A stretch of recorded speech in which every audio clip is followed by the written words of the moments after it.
Welcome to the Color of Autism's parent training video, where we're connecting parents to culturally competent support. Our goal is for you to understand the appropriate goals for your child's early developmental needs and for you to utilize specific teaching methods to meet the needs of your child with developmental disabilities. This video was made possible by a grant from the W.K. Kellogg Foundation. As we address early development, we will focus our attention towards literacy. Literacy begins very early in a child's life, and it lays the foundation for later success in school and in society. Literacy begins at home, and it's considered a family affair. A 2008 Harvard University study found that family involvement increases children's positive feelings about literacy, which in turn improved their literacy performance. In other words, children start feeling better about literacy and like literacy more when their parents are involved in their education. So you may be wondering, what is literacy? At its simplest, literacy is the way that we interact with the world around us, how we shape it, and how we're shaped by it.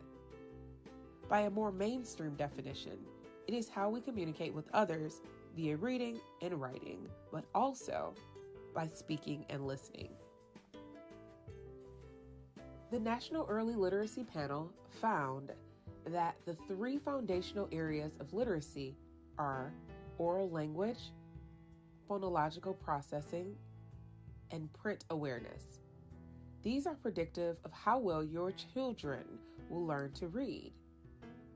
And as you may already know, reading is fundamental.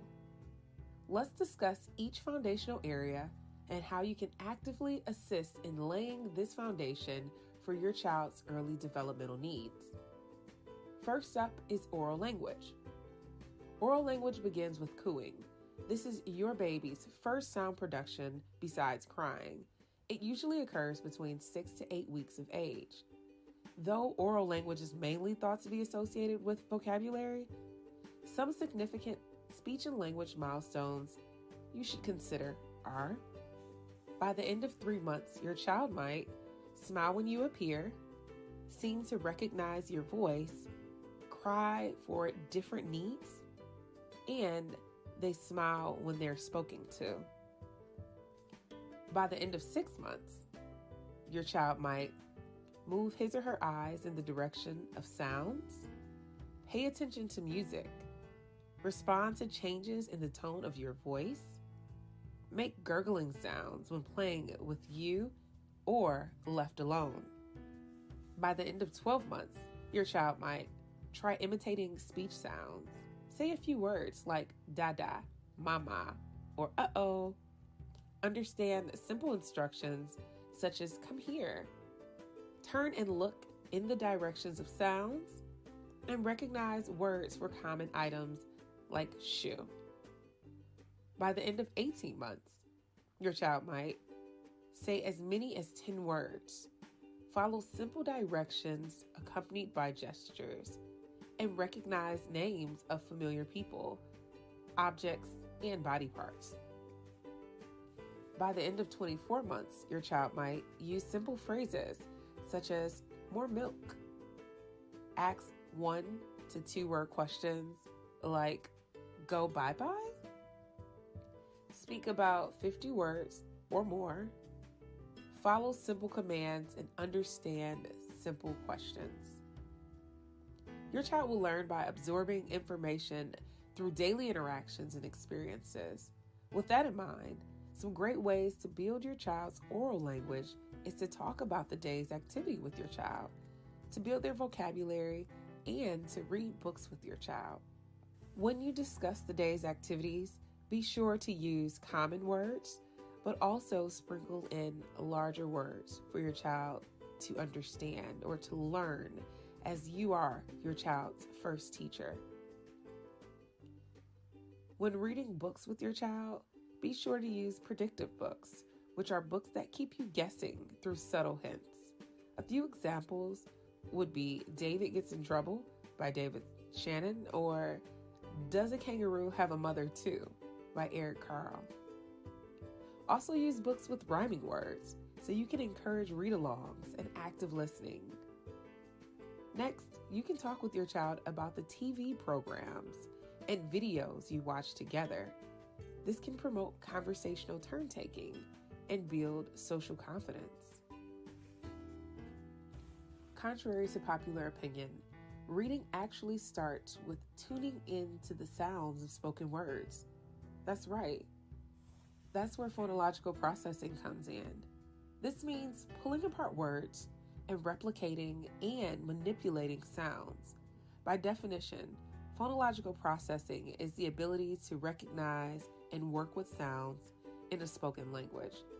Therefore, once your child can identify the number of syllables in a word, break words apart into syllables, or single sounds by listening, understand the repetition of sounds and blending, they are activating phonological awareness. Singing songs, learning nursery rhymes, and clapping or tapping the syllables are the pinnacle. Search for songs that build phonological awareness online so you can incorporate learning through music and address one of the foundational areas of literacy. And how would you do that? How would you locate a song that has phonological awareness capabilities? Well, it's easy. Search phonological awareness songs online. You'd be surprised at what you see.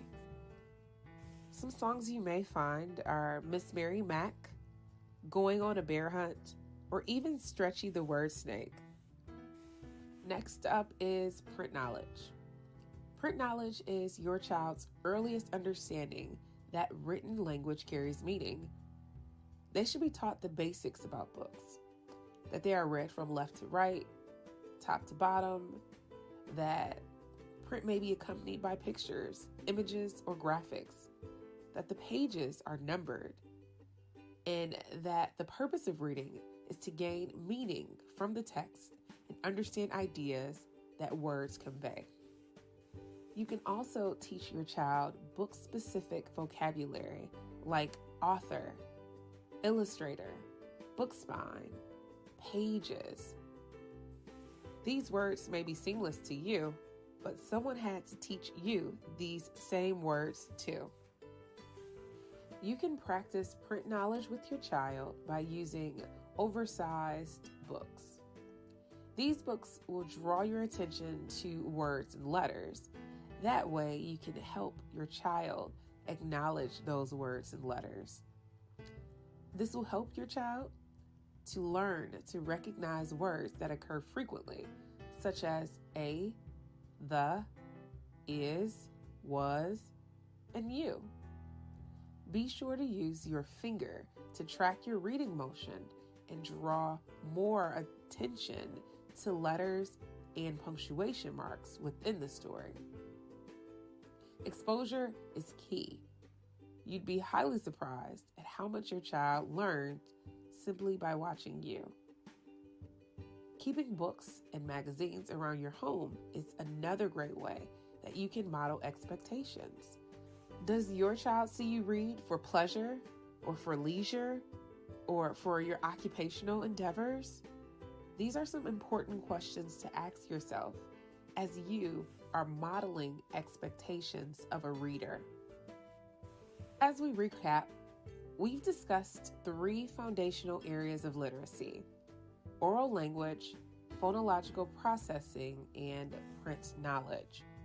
Oral language begins with cooing at mere weeks, and it eventually evolves into simple phrases such as more milk, or 2 to 3 word sentences like go bye-bye. Your child's oral language is essentially built through your communication with your child, talking to your child about the day's activities, reading with your child, and watching videos together so you can exchange, turn-taking, and have social interactions with your child. Then comes phonological awareness, which is all about manipulating sounds and pulling words apart.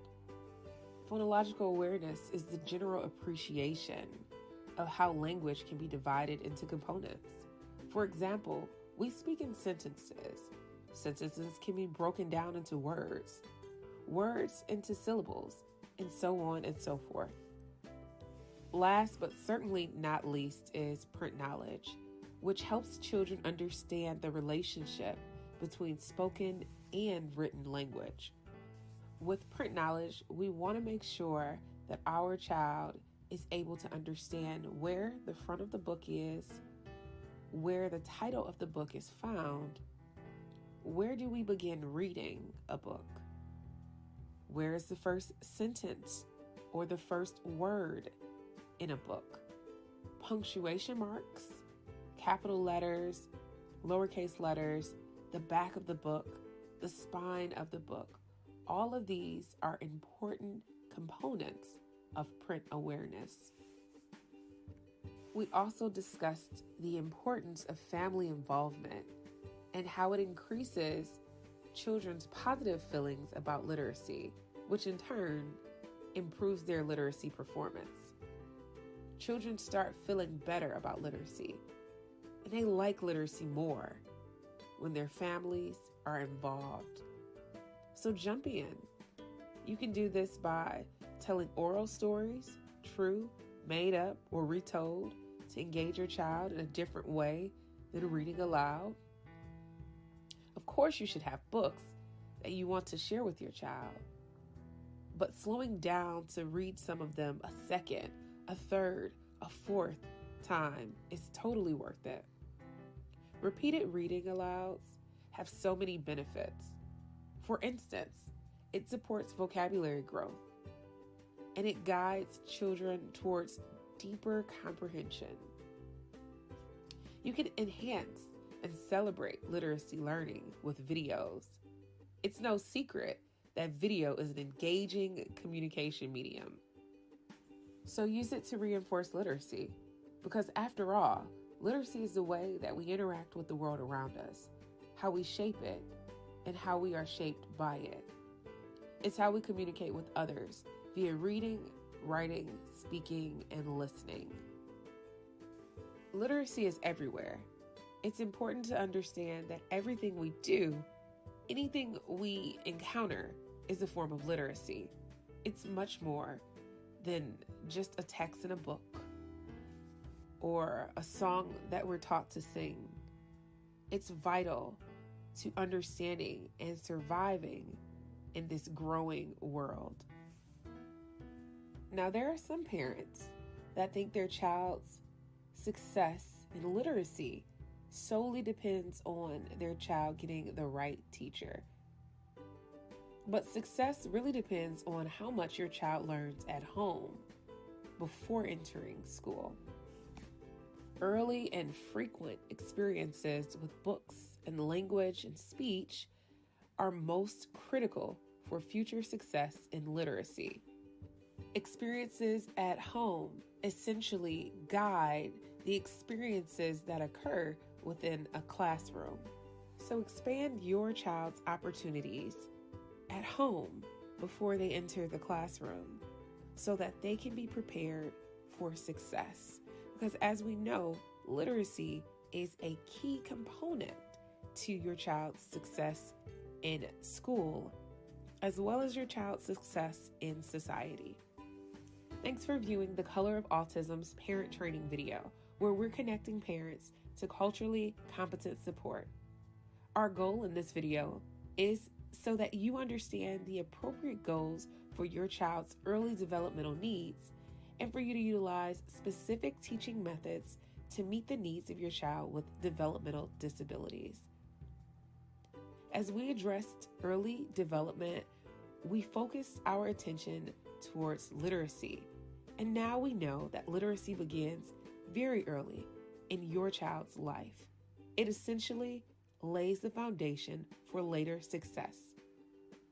This video was made possible by a grant from the W.K. Kellogg Foundation.